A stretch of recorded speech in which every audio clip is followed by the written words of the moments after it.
Good evening and welcome to the Way Out Show. I'm your host, Dane McCarthy. Today is September 29th, 2017. And I would like to talk about some of the causes of the problems that we are seeing around the world today. And those causes all are associated with events that have happened in the past. This is why people, Americans, need to know what has happened in the past. And one of the difficulties is understanding what really happened. Because only then can we truly chart an accurate trajectory or a course from that event to the present moment. We look at the world as if events just happen without any particular cause. They just sort of spring up. Yeah, for some reason there is a civil war in Syria. For some reason there is a war in Afghanistan. For some reason there's a war in Iraq. For some reason there's a war in Yemen.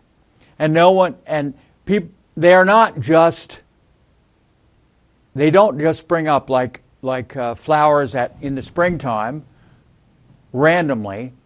These have been definitely planned, they've been prepared for, and they are part of a larger agenda. I remember a movie I saw just last week, which is about the British leaving India.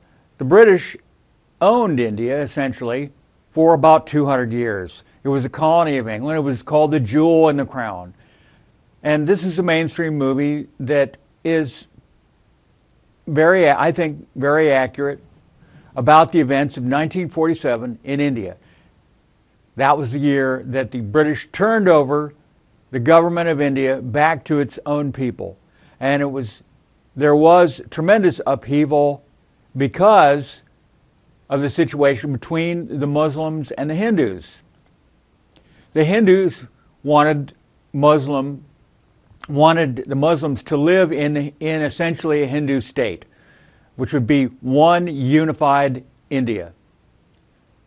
The Muslims wanted their own state. They felt that they were second-class citizens in a majority Hindu India.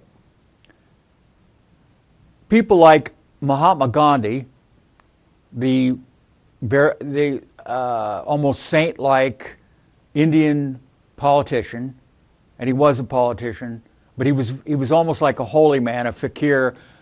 Winston Churchill called him a half-naked fakir, which is sort of a put-down. He wanted India to be one country, united. He saw tremendous upheaval and bloodshed would result from division of India into two separate states. He was, of course, correct on that. And his solution was to hand over the government of India to the Muslims. This would reassure them and let them run the country. Well, the other politicians said, no, that could never happen. In a democracy, they would be immediately voted out because the Hindus have the majority and they would vote in Hindus to lead the country. Well, it appeared gradually over time that there was no other recourse but to actually divide the country into two countries. And so Pakistan was born. And at that time, it was West Pakistan and East Pakistan. It was one country, but divided into two parts, one on the west side of India and one on the east side of India.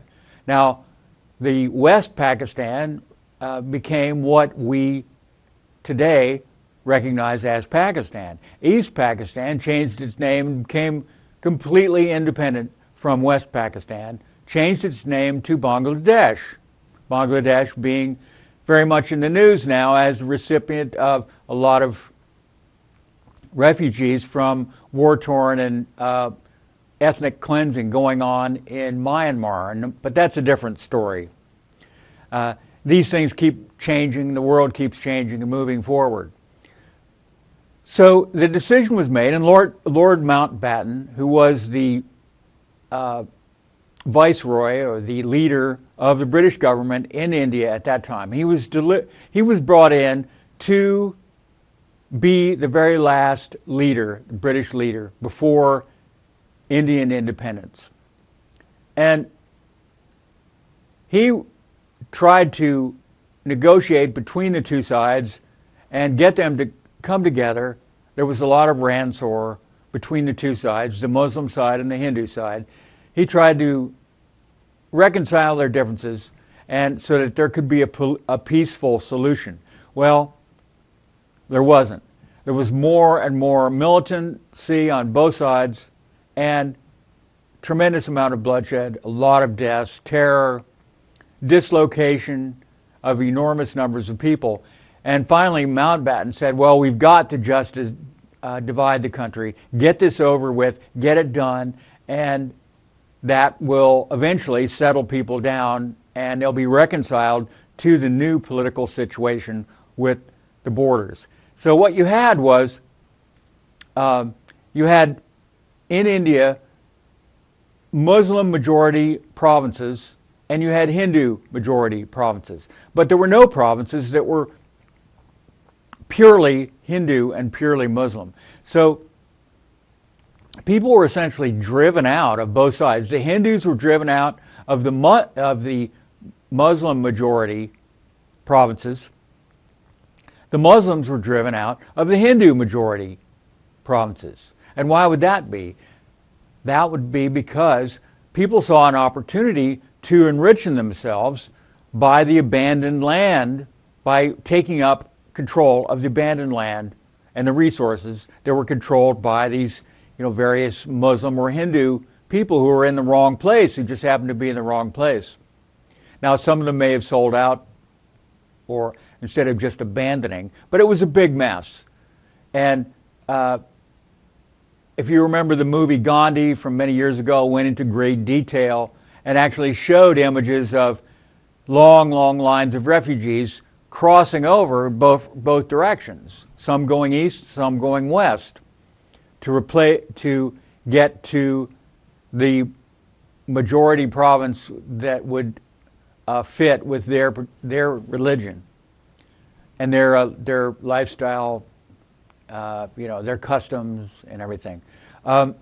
So tremendous mess. It's not until the end of the movie that you learn that the British plan was to divide India into two separate countries from the beginning, because Winston Churchill and other British politicians, Western politicians, realized that the government of India was left-leaning.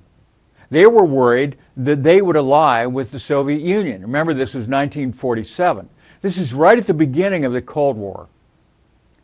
And so there was a rivalry between the Soviet Union and the Western allies, particularly the United States and Britain, for control and influence in the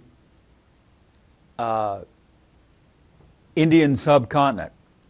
So the British had a plan right from the start to separate them out. And the leader of Pakistan was cut a deal, essentially, right from the beginning, that he would get his country if he supported the Western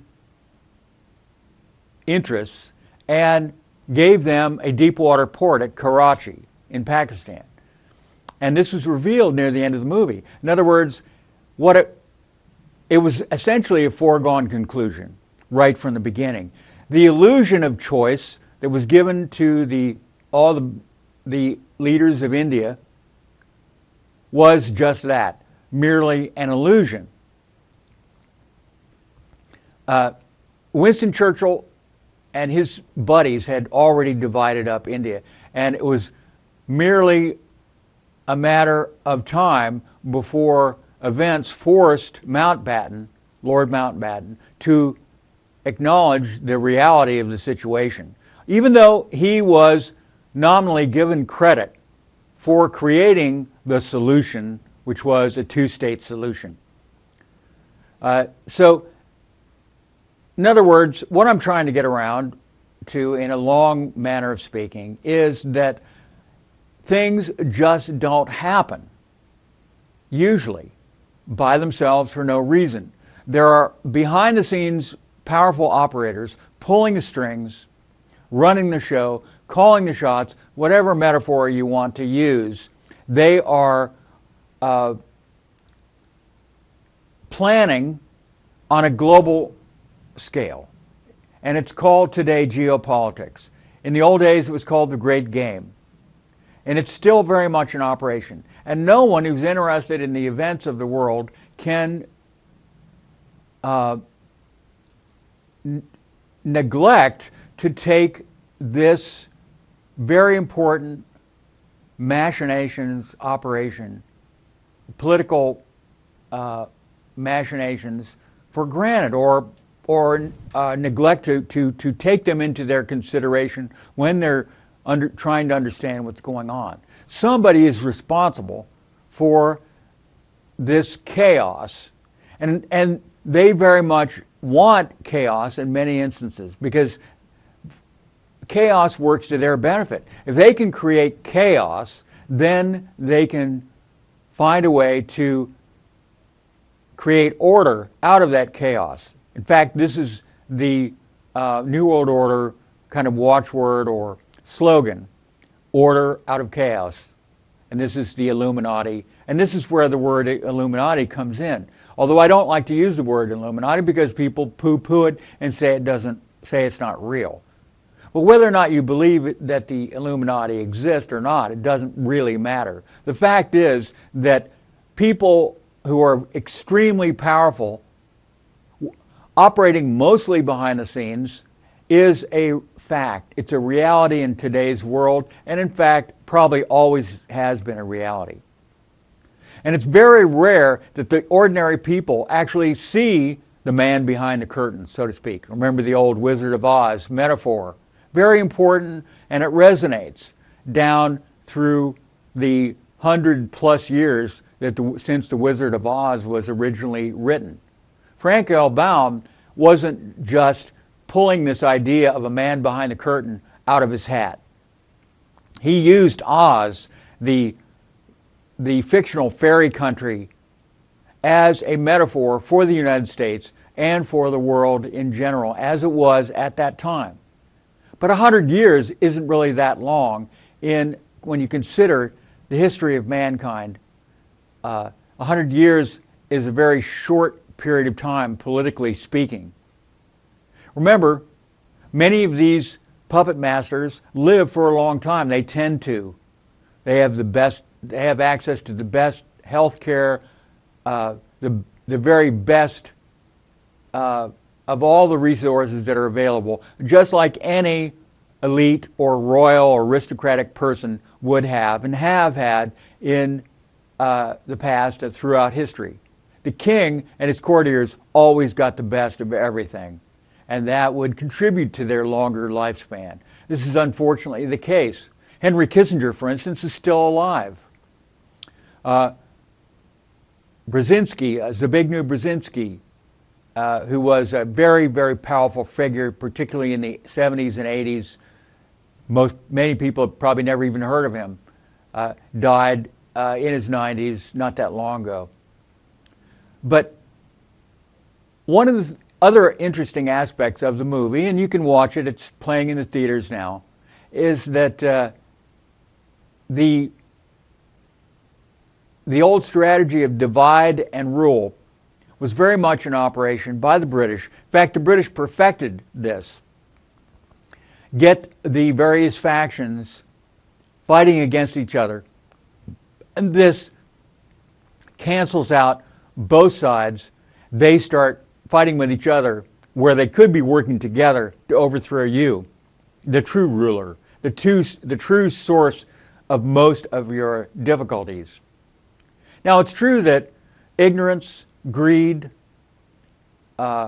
militancy, very primitive ideas about how the world works, all that contributes to the difficulties and the problems getting people to understand what's going on, so they can have some sympathy for their fellow citizens and empathy, and understand that without the support of their fellow citizens, they're not going to get anywhere if they're fighting with each other. We're seeing this happening right now in the United States. The old policy of divide and rule is very much in evidence if you just pick up any newspaper or listen to any news broadcast today. Rulers are benefiting from it in this country as in other countries. People are fighting over a perceived uptick in racial inequality.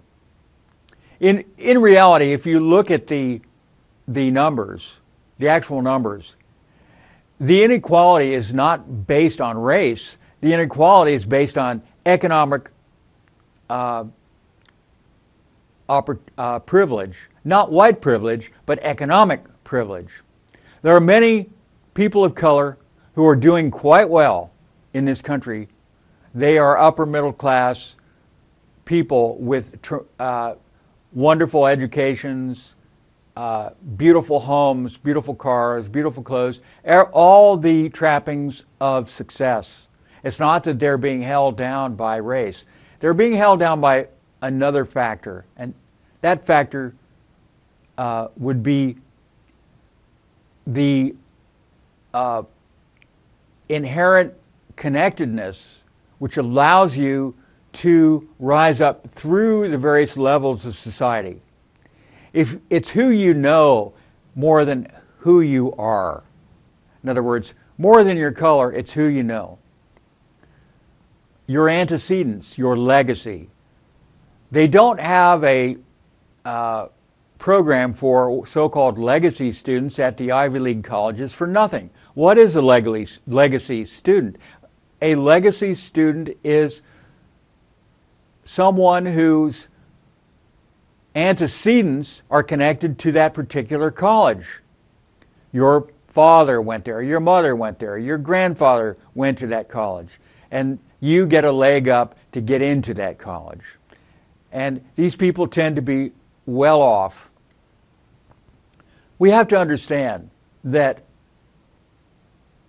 those are the people who are getting the access to the resources, the jobs, the careers, the benefits, the sweetheart deals, the often illegal kickbacks and opportunities in the stock market to make a killing.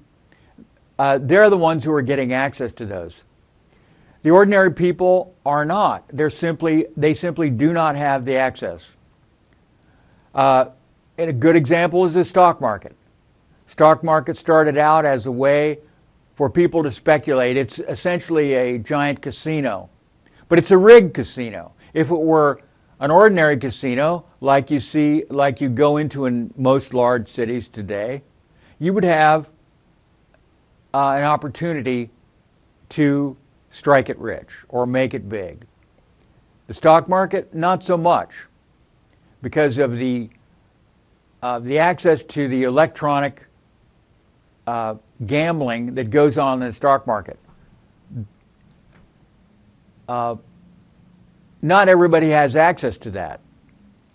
It's a very expensive way to trade stocks, and it's all done by computer. It's not like you decide to buy a stock and you call up your stockbroker and you buy a stock and then you sell a stock and then you buy more stocks and you sell, buy, sell, buy. This is all done electronically.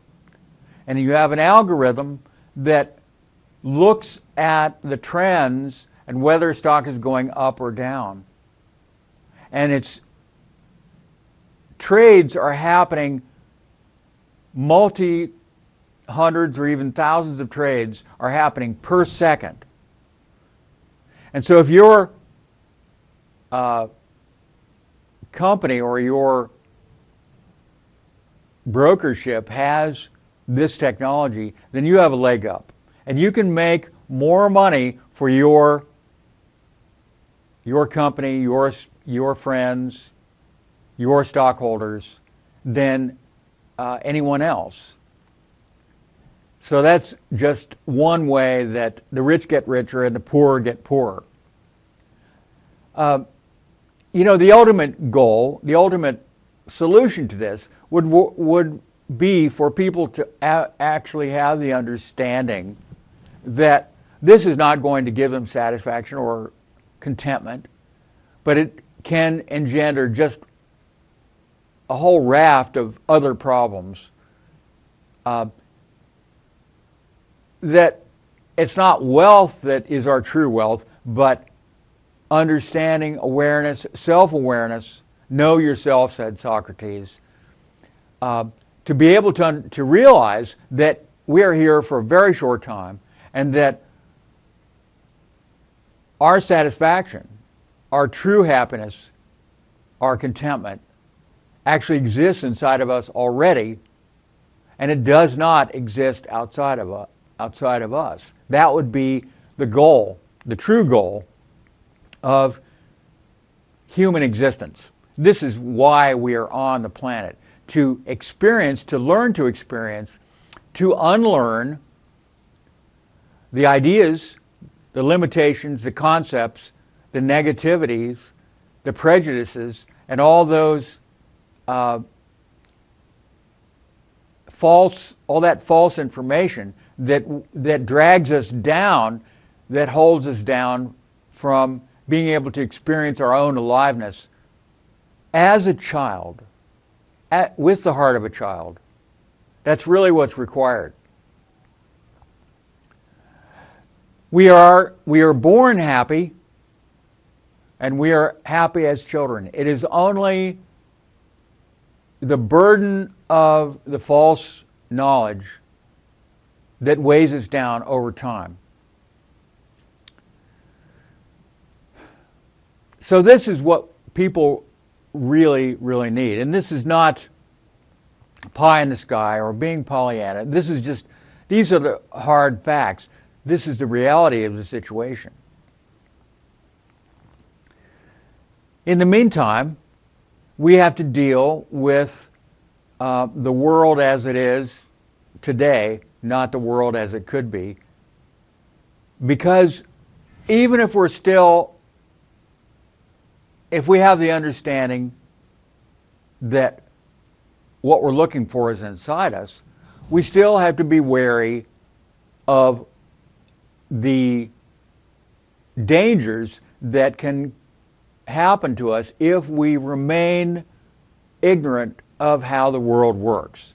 And that's essentially one of the major reasons that I'm here, and I look into all this information myself because I'm trying to understand so I won't be caught ignorant and taken advantage of by the people out there that try to take advantage of people who are ignorant and naive.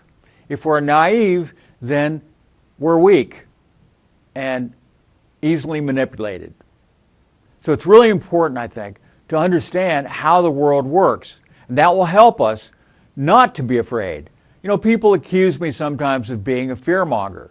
I feel that I'm the opposite. I do not foster fear. I foster understanding, which I believe allows people to be free from fear, because many of the things we fear are false. Our chances of being, for instance, killed by terrorists are astronomically against it. It's more likely we will be killed by a car or even a lightning bolt strike than it is to be killed by a terrorist. By the same token, we have to understand that we can feel a sense of security if we are in tune with that inner place inside of us. That is truly why we're here, and there is a tremendous awareness and a sense of well-being, and protection, personal protection, that comes from truly being aware of who we are, why we're here as a human being. And if we look at everyone as a human being, rather than looking at those superficial differences that make us so different from each other. One of the ways that people would like to control us, extend their power, is by dividing people up into groups. They look at what is different about people, different religions, different customs, different forms of dress, different jobs, different social statuses, different economic status. All of these concepts that people have that are different, that make us unique, aid essentially the criminals who are controlling the world in dividing people up into groups. So if you could divide people into groups by color, this is what's being done now. It wasn't done for a long time. After the 60s, after the advances of the 60s with integration and busing, all that sort of went on to the back burner for quite a long time. And then there was the political ideological differences that sort of bubbled up to the forefront. The Cold War had always been going on for most of the post-war period, post-World War II period. So in the United States you had the civil rights issue, and that sort of was resolved to most people's satisfaction. Let's put it this way, it fell off of the news cycle probably in the 70s. And you saw a lot of television shows with mixed race casts in the 70s, well, it really started in the 60s. But then it even became more so in the 70s and 80s. People were more interested in the 70s and 80s in just getting along as best they could, advancing themselves, raising their families, the baby boomers generation I'm talking about, getting more financially secure. Then an amazing thing happened. In about 1990, starting in 1989, the Soviet Union fell. So the whole idea of communism pretty much fell apart, although communism still is around. But the fear of communism fell away. There was an enormous vacuum in the halls of power when the wall fell. When the Soviet Union became no more, it vanished. Many people could never conceive of that actually happening. That an ideology that had ruled a country for 75, 80 years could just disappear. Disappear. And yet it did. I remember reading that the CIA was absolutely in a turmoil with the fall of the Soviet Union because their mission was no longer viable. They had succeeded in their mission of destroying the Soviet Union, if you want to give the CIA credit. Actually, there was a whole long list of reasons why the Soviet Union fell. Essentially, like any other ideology, it fell apart. It was not serving the needs of the people. It was serving the needs of a very few, which is antithetical to the whole notion of what communism is actually all about. It was begun with the idea that it was going to serve everyone more or less equally. Now we know, when we do the research, that the communism was actually, it was started by people like Marx, but they're not the ones that made it a reality. The people who made it the reality were the people who required two sides fighting with each other. In order for them to survive, they needed two sides. They needed two powerful sides, butting heads, fighting, competing, thinking about the other side. And who are these people that needed that? Way back in the 19th century.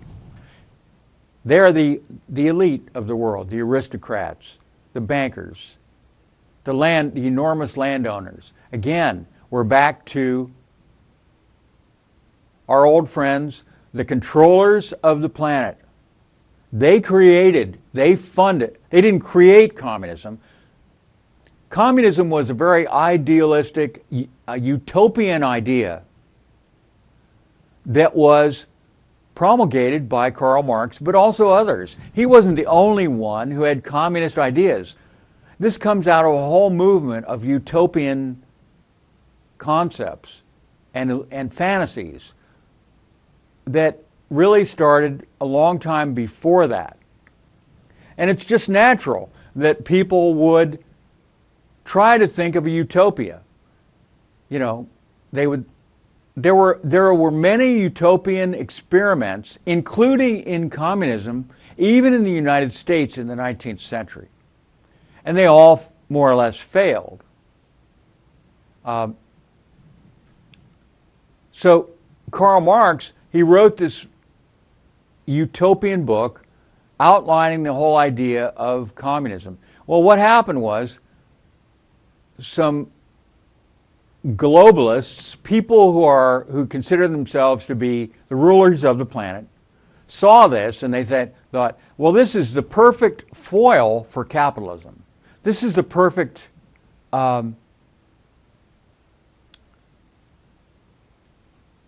opponent that we need. So we're going to fund these communists. We're going to allow them and help them to get in power. How are we going to do that? Well, Russia seems like the perfect place. And they helped fund the Bolsheviks, who eventually became the communists. They helped to put them in place. Where do these people get this money? You know, where did these Bolsheviks get this money? Was it Stalin from robbing trains and banks? Joseph Stalin that got the money to fund? No, he funded himself. He was like a criminal who had an ideology. They used him as a perfect dictator. He eventually got control of the Communist Party and ran the Soviet Union for quite a long time and ran it into the ground in some ways. So you see what I'm saying? That once again you have divide and rule. Just as the British used the differences between Muslims and Hindus to create a situation in which they can divide and then rule, so on a global scale did the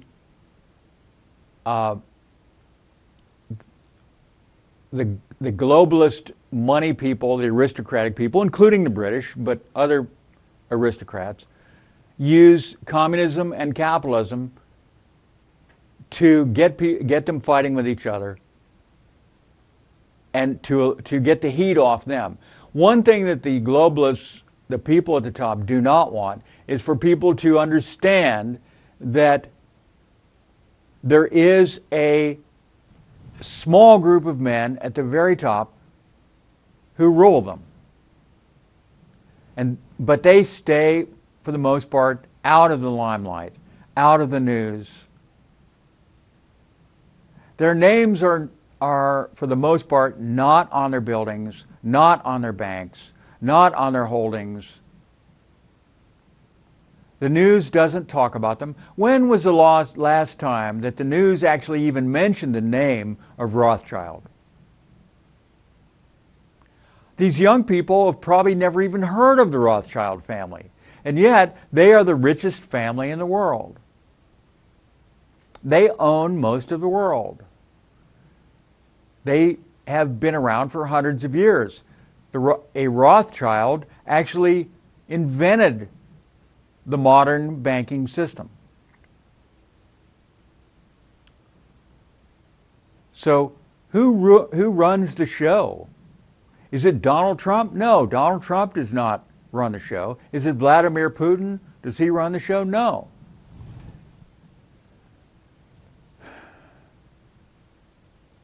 Donald Trump and Vladimir Putin are both nationalists who want the best for their own particular country. Putin is remembering the glory days of the Soviet Union, and the Russian people admire a strong leader. They remember the days of the strong Tsar who they believed ran the show in Russia.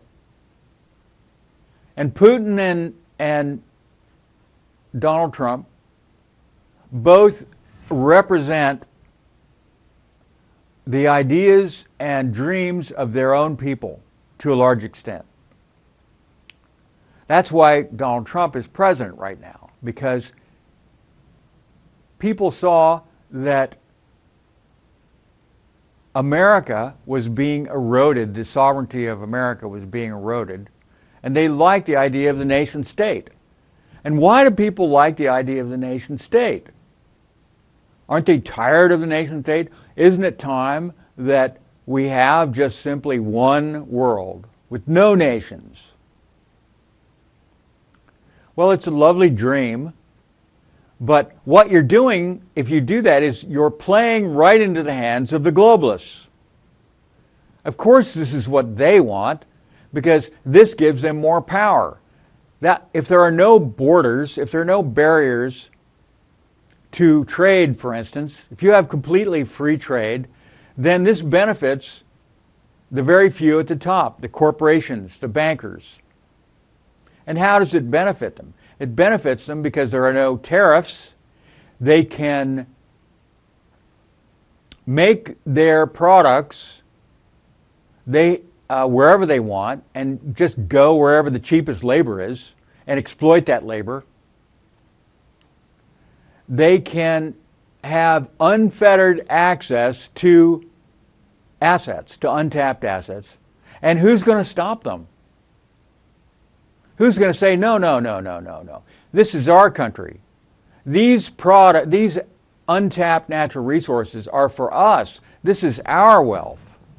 And they say, well, if there's no countries, how are they going to say that? How are the people who live in a region going to protect the very land that they live under, that they live on? How are they going to protect it?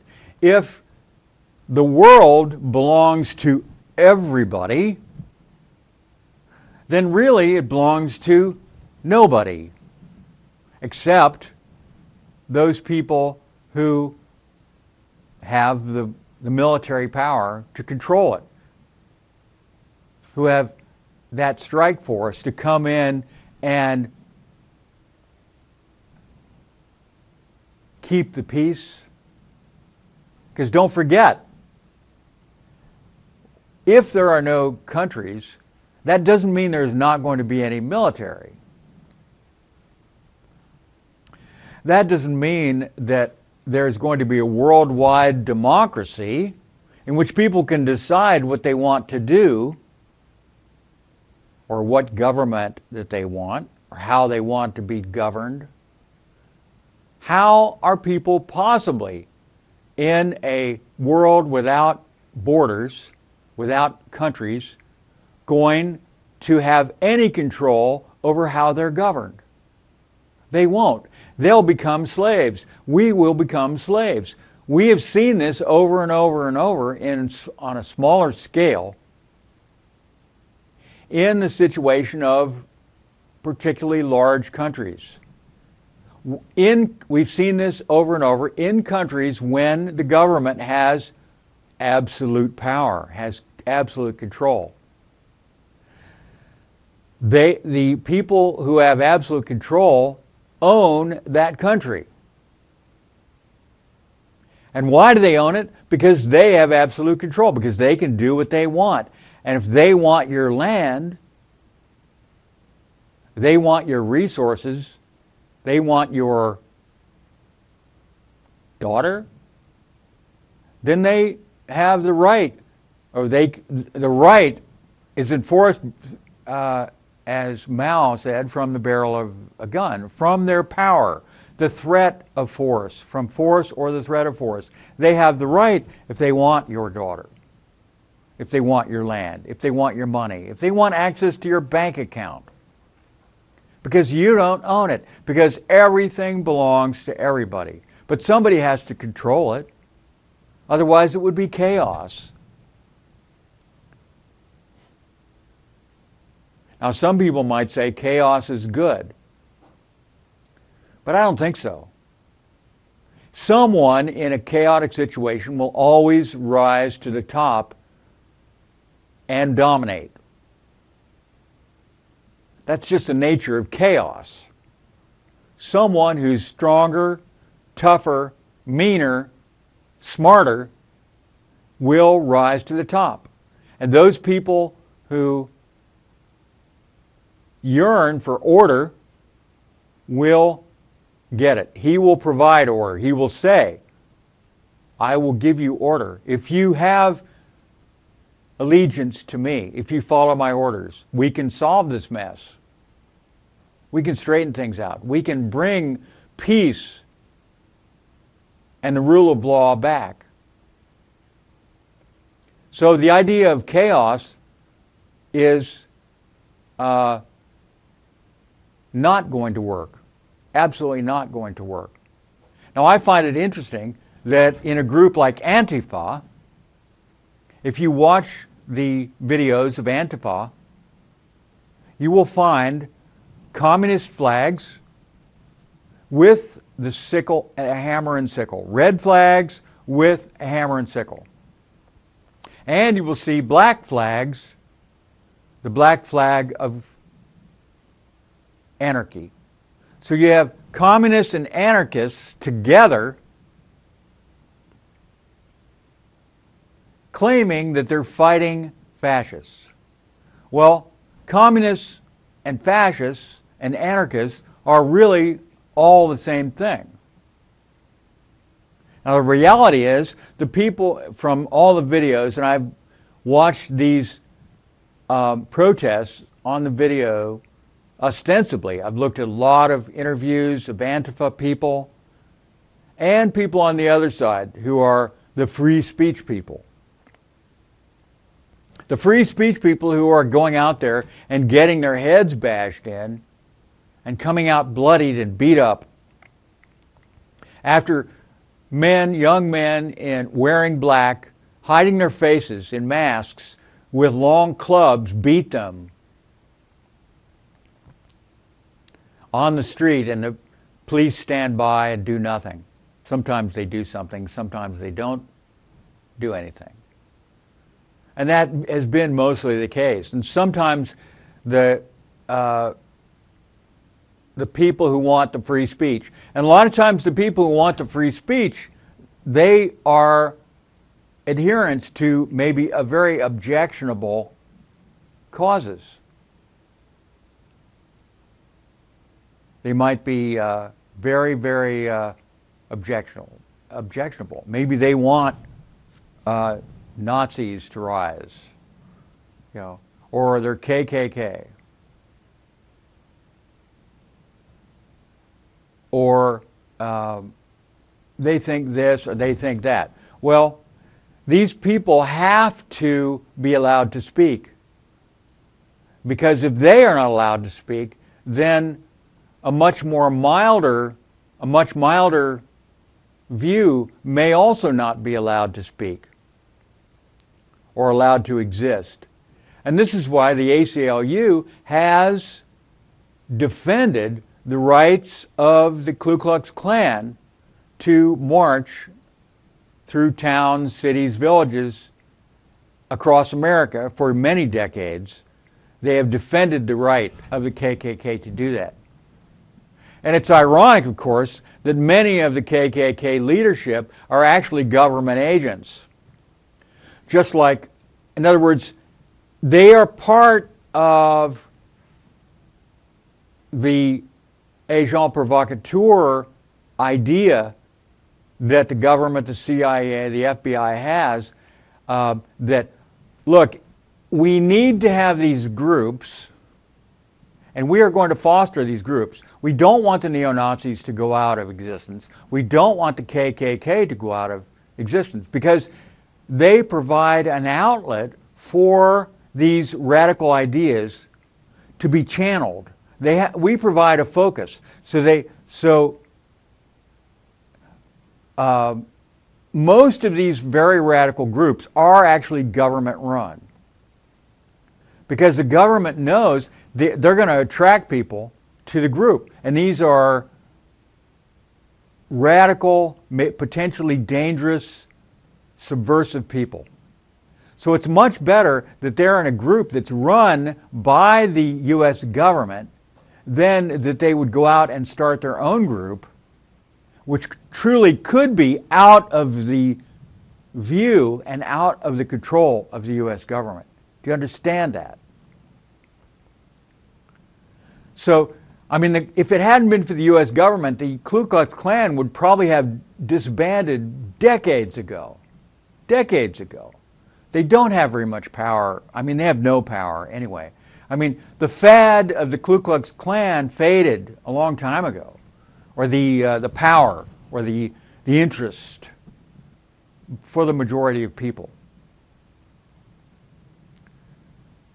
So, in the old days, back in the 60s, even with the radical left-wing groups, very often the leader of that left-wing group, who was most radical, most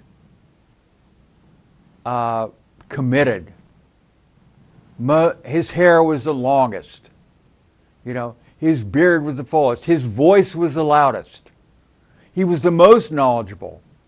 Very often, that leader who wanted to burn down the ROTC building or something, or wanted violent confrontations with the cops, or wanted to overthrow America, that guy was very often actually a government agent, working for the people that he was actually claiming to be against. And why? Many reasons. One of them is, as I told you, because that way he can report to his bosses and he knows exactly who is its threat. You know, oh, this person is dangerous, or this person's, we got to watch this person, or we're going to arrest this person. And he knows exactly what's going to happen. He's the one that sets it all up. And then he just tells his handlers, well, we're going to have a rally and you know, you can come and arrest everybody whenever, you know, at such and such time, or something like that. So he's an agent provocateur working for the other side. This is the same thing with Antifa. Antifa is controlled at the top by the U.S. government. The Antifa came from, for the most part, the Black Bloc, which may still exist as its own standalone organization. But it used to be just the Black Bloc. The Black Bloc started back in the 90s, and they first came to prominence at the Battle of Seattle in like 1999 or 1998, whenever that was. A very vociferous and crazy protest, really violent, that happened in Seattle, and it was anti-globalism, essentially. And there was a lot of people there who were genuinely anti-globalist. People with families, people with little kids, moms, grandparents, retired people, young people, walking the streets, and they had an understanding that globalism was not necessarily good, that there was a downside to globalism. that it seemed to be helping a very, very small group of people. And the ordinary people, the working people, the middle class people, they were losing out. They were not getting the benefits. And they saw it as a danger to the sovereignty of the United States and to democracy. But there was another more radical group that was also with these people, and they dressed in black, very much like Antifa. And they were violent. And guess what? They were the black bloc, and they were paid agents provocateurs by the U.S. government. That's one of the reasons why these people don't want their faces to be seen on television. Because if their faces were seen, we would see on TV that the same people are showing up in rally after rally and protest after protest. They're being bussed around. They're being mollycoddled. They're being paid. They're being housed just as they were housed in Seattle back in the Battle of Seattle. It was the same people. These are paid provocateurs, many of them. And you have some, obviously probably some people who aren't, but they don't get it. They don't really see what's going on. The real protesters are the people you're going to see who are not violent. They understand that violence is not going to get you anywhere in the long run. So, you know, what's happening now with the Antifa, who are going on television, going on the internet, and actually having interviews and saying, we have to beat up the neo-fascists, the neo-Nazis, before they beat us up. We're beating them up, and we're macing them, and we're punching them because it's self-defense. Self-defense. When they're coming to the rallies with shields, masks, armor, big long sticks, mace, they're ready to fight. And they're ready to fight with the police, and they've been fighting with the police. So what this does is a recruiting tool for the neo-Nazis. Because people look and they say, wow, I got to be part of this. These people are getting their butts kicked. I got to get in on this action. And the people, the neo-Nazis, could say, look at these awful people, look what they're doing to us. And this is exactly what the Antifa want. Why? Because the Antifa are working for the United States government, for the CIA. It's not even necessarily the U.S. government. It's not Trump. It's the shadow government. The CIA has become a government of itself. It works. It's its own government. It's so big. It's out of control.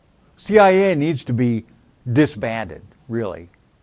And a lot of these other government agencies, these so-called surveillance agencies, they're taking over to a large extent. And they're banding together with other intelligence agencies, so-called intelligence agencies, around the world. They're working with them.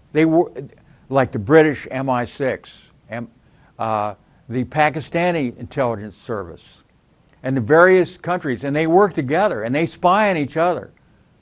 Why do they spy on each other? They spy on each other because that's how they keep track of it, and they keep tabs on each other. Because the CIA isn't allowed to spy on American people, but the British MI6 is, or the ISIS, or the Mossad in Israel or Pakistan, they're allowed. Well, who's going to stop them, right? Then they trade information. So if the CIA wants to know about an American, this is how they do it without going through legal channels. If they want to know information about somebody, they just ask the Mossad or the Pakistan. They have the information. They have the agents. They have the technology. And this is how they work together. It's a network. It's a worldwide network. And who runs these agencies? Is it Trump? I don't think Trump even knows a lot of what's going on at the CIA. He doesn't know about the chemtrails, or at least he doesn't talk about it. Although the chemtrails that are geoengineering, and they're really just poisoning much of the Western world. Although apparently not in Hawaii. I was out in Hawaii, I didn't see any chemtrails. In the 10 days I was out there, never saw one. Not one.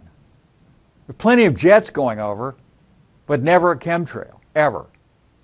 In England I saw chemtrails, but not in the United States, in the continental United States, but not in Hawaii. And that's because it's what the globalists are doing is basically spraying a bottle of Raid over the Western countries. We're just being sprayed like cockroaches by these enormous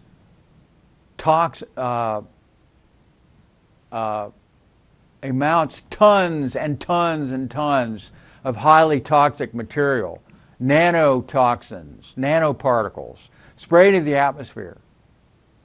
And they spread in these evil-looking clouds and these trails that just spread slowly over hours and hours and eventually just fall to the ground. And they poison the earth, they poison us, they lower immune systems. And why are they doing this? That's a whole nother level of their agenda. A whole nother level of planning. You look at the Georgia Guidestones, for instance, that have been there since the 80s. And at the very top of the 12 or 10 recommendations is that the recommendation is, at the very top, in 6 or 7 different languages, keep the planet population at 500 million. Half a billion people, 500 million. That's killing at least 95% of the people on this planet. We're at 7 billion now. The people who put up the Georgia Guidestones want the population of the planet to be at 500 million. That's half a billion. You can do the math on that for the whole planet. Why would they put that up there? That's a lot of money to be spending on the Georgia Guidestones. Well, they have a plan. But we have to remember that, we're all here together as human beings and we're all the same. So this is the good side of it. And the criminals need to be punished and they need to be identified. So that's all there is for today. Have a great weekend and sleep well.